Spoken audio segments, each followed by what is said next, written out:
Okay, I wanted to give a quick update on Starbound Conquest. It has been a long time, but I'm still working on it.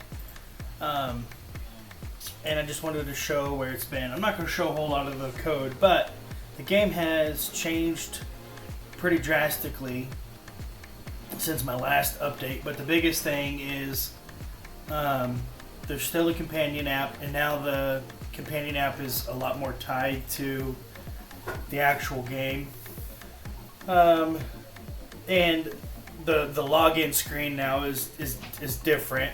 I don't store passwords anymore like I was doing. Now it's Google's Firebase. So if you can log in on the web app, you can use the same login information on the web app. So yeah, that's pretty cool. So I'm going to log in with the account that I currently have. You might have figured that one. Nope. So my loading screen still is manually loaded. I haven't gotten around to making it auto load, but I kind of like having the manual load, so I might keep it. So this is my current fleet. This is just me testing it out. So if you hit F11 on, I think Windows, maybe Apple, I don't know. You go to full screen. The biggest thing you see now is there are no menus at all.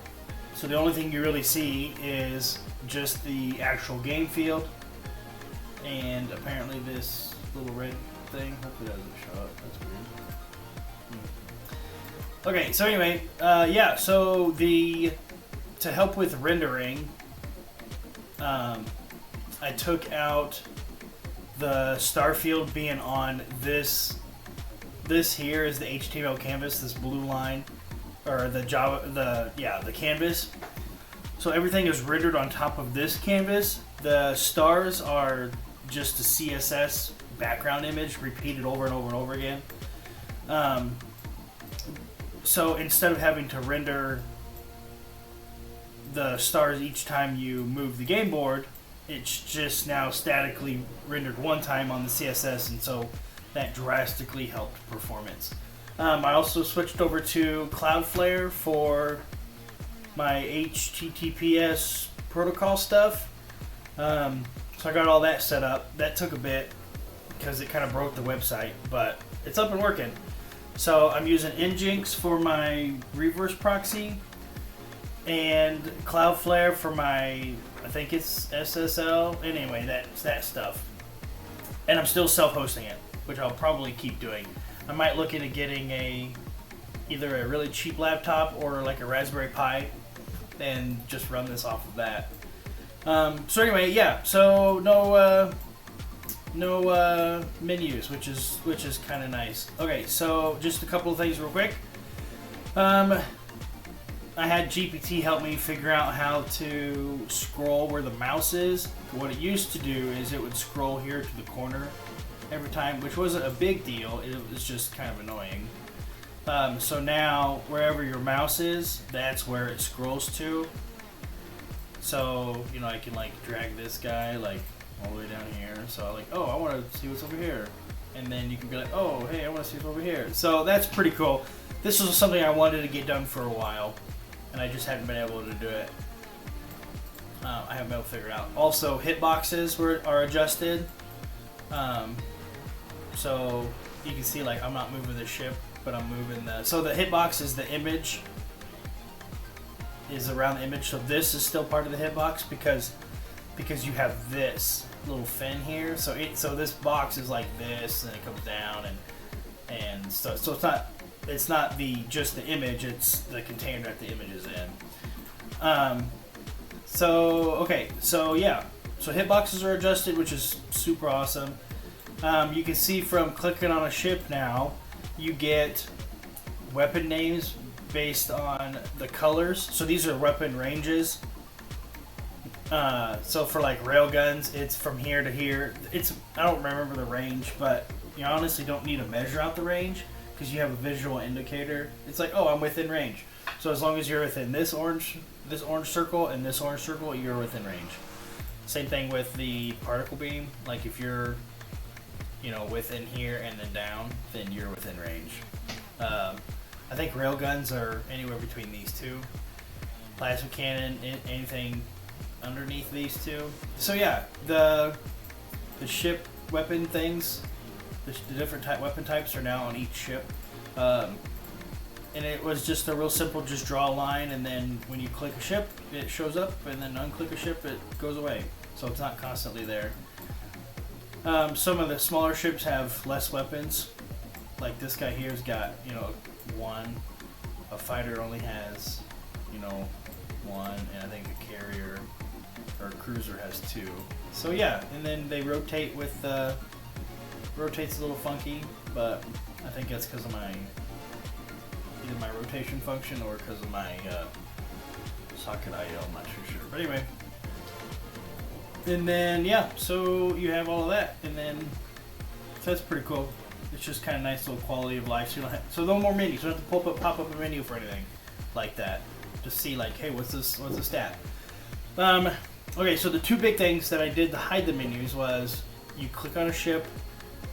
Okay, so right click has been disabled. You know how you could right click on anything and you know it'll pop up with like a context menu. Well, that's been disabled unless you're in an HTML element. So you click on a ship. Now you right click a ship. Let's go through. And you get ship stats, and you get buttons and toggleables and things like that. You get special orders. You get, you know, the hits and not hits for the ships. You can toggle the turn, update the HP, update the orders taken. You know, you can do all that from just right clicking, and then you right click off, and then right click on and off, and on and off, and it gets rid of it. So that's pretty cool.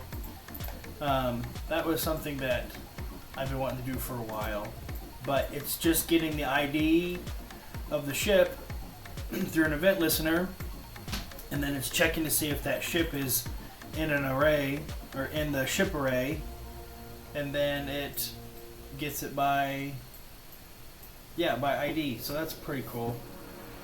And then the other thing is this is where all the menus have been hidden now.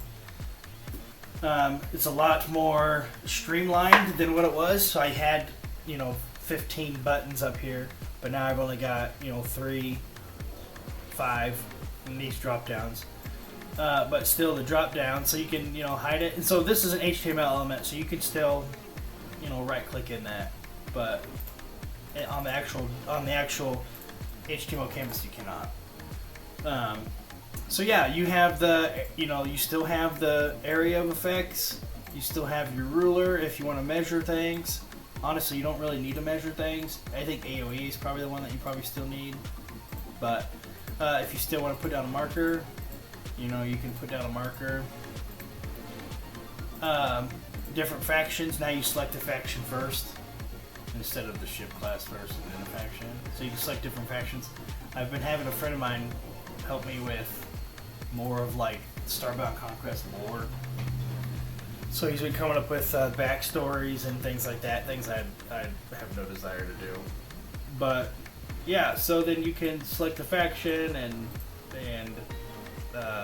select the ship class. So there's still 5. And then you can still do, you know, planets and things like that. I actually don't know if that works on a mobile app or not. I have not tested that out. I don't think so. But anyway, and then now there's kind of like a admin account. So I can now only, in my general user account, I can only modify my ships. And if another player puts down their ships, they can't modify mine, only theirs. But there is an admin account that I can use, and I can modify everything. So yeah, since working with API stuff for work, it's been nice to be able to move some of that knowledge over to this and just make this a little bit better. Eventually I'll show the mobile app, but that's on my laptop, and I don't have it on my desktop. But the mobile app is pretty sweet. It's get all the ships that you put down, all of that. The app is fetching all that data and displaying it in different ways. So it's just kind of cool. But anyway, there's my video. Just wanted to try to be a little quick and show you where I'm at. Thanks for watching.